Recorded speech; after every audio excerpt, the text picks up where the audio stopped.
근로자가 아닌 봉사자, 벼극 강사와 같은 경우에는 교육공무 직원에게 적용하는 노동 관련 법령은 물론 취업규칙, 임금지침, 복무지침을 적용하지 않습니다. 또한 세무신고나 사회보험 적용에 있어서도 근로자와 차이가 있어요. 좀 더 자세하게 구분해 볼까요? 네, 소개된 세 가지 사례를 비교 분석하여 함께 근로자를 구분해 보겠습니다. 먼저 첫 번째 사례 방역원. 방역원은 근로자일까요? 근로자의 무게가 있지만 봉사자일 수도 있습니다. 두 번째 사례 배움터 지킴이는 봉사자의 무게가 있지만 근로자성에 대한 분쟁이 많았었죠.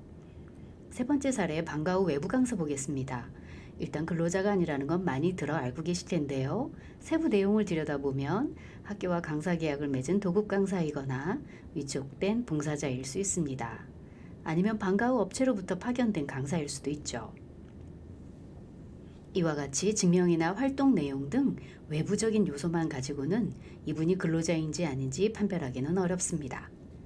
2006년 대법원 판례 등을 인용하면 근로기준법상 근로자성 여부는 계약서의 형식과 관계없이 사업 또는 사업장에서 임금을 목적으로 종속적인 관계에서 사용자에게 근로를 제공하였는지 여부를 기준으로 판단해야 하고, 종속성 판단은 사용자의 지휘, 감독 등 여러 요소를 고려하여 종합적으로 판단하게 됩니다.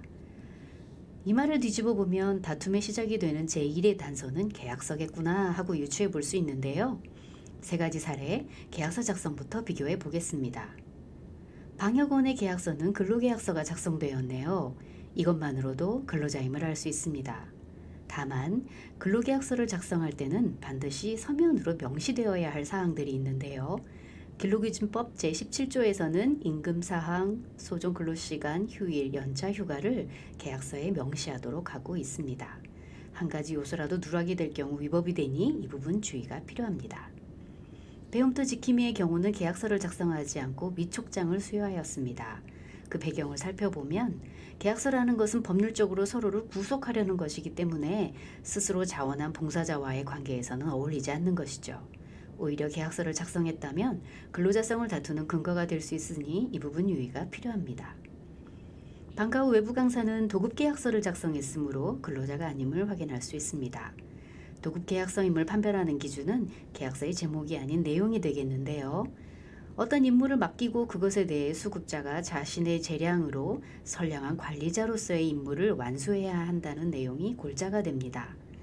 따라서 완수하지 못했을 때 손해배상을 논할 수 있게 되며 자기의 재량으로 임무를 수행하는 것이므로 임무 외의 업무를 분장하고 임무 과정에서 관리 감독을 하겠다는 내용이 포함되면 종속관계가 성립되므로 근로자성을 주장해 볼 수 있게 됩니다.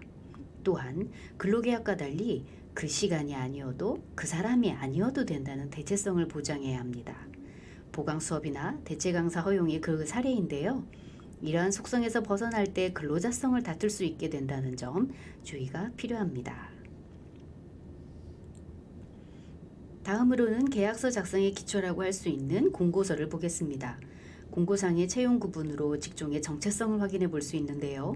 배움터 지킴이 자연봉사자, 방과 후 강사, 도급 강사로 구분하고 있어서 근로자가 아닌 것을 알고 지원할 수 있도록 하였군요. 좋습니다. 이 중에서 배움터 지킴이는 계약서가 없으므로 공고 내용이 그 어느 사례보다 중요한데요. 투철한 봉사정신을 지원 요건으로 한다든가 봉사료가 임금이 아니라는 내용, 활동의 자율성을 보장한다는 내용으로 구성한다면 근로자가 아니라는 걸 알고 지원했다는 논리를 구성해 볼 수 있겠습니다. 네, 다음 각 사례 관련 법령을 정리해 보았습니다. 참고해 보시고요.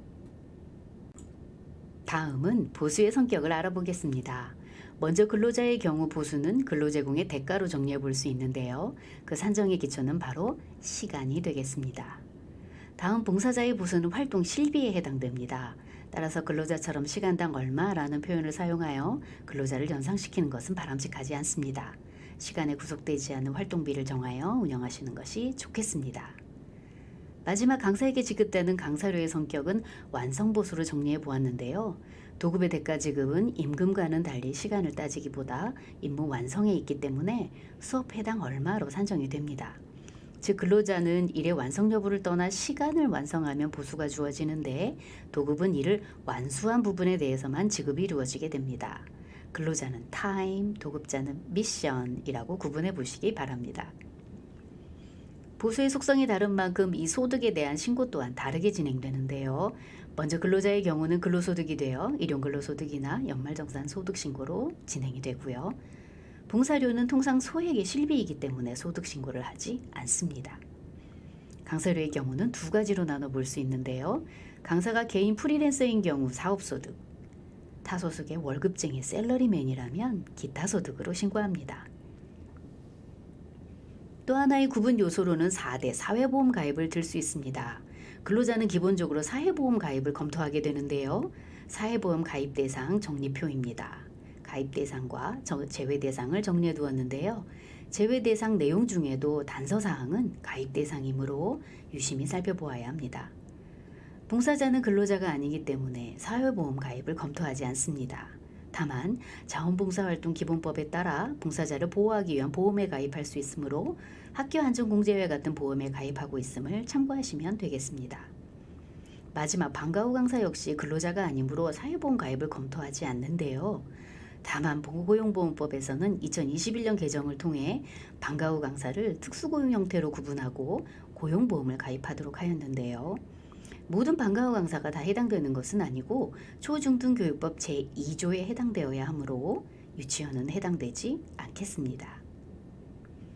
재증명 발급 면에서는 어떻게 다른지 볼까요? 근로자의 경우는 경력증명서를 발급하지만 봉사자나 도급 강사는 활동 확인서를 발급하여 그 실적만을 증명해야 하지 경력증명서를 발급하여 근로자성 주장에 단서를 제공하지 않도록 유의하셔야 하겠습니다.